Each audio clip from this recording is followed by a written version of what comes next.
run a very high production shop. Both our facilities probably fix on average 250, 275 cars a month times at each facility. Production combined with quality is terribly important.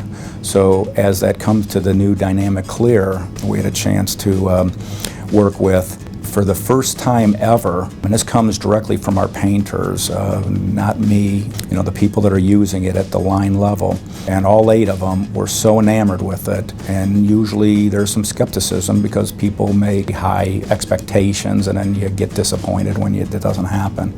With this product, everything they said would happen and then some. We have boost cycles that we were running at about 160 degrees for about 35, 40 minutes. We are down to 140 degrees at about 15 minutes. So imagine the time savings and imagine the energy savings. What you see is what you get. Unlike most paint products, after it cures, it sometimes changes its look. However you see this, when you put the last coat on is exactly how it's going to dry.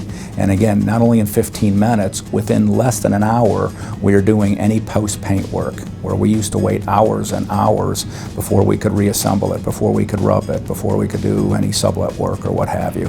So imagine the time savings, and the finish is better. So it really is the best of both worlds. So the bottom line with the Dynamic Clear is it is better and faster, and you don't ever get that combination until now. It works and it's great, and it's, in our opinion, a game changer.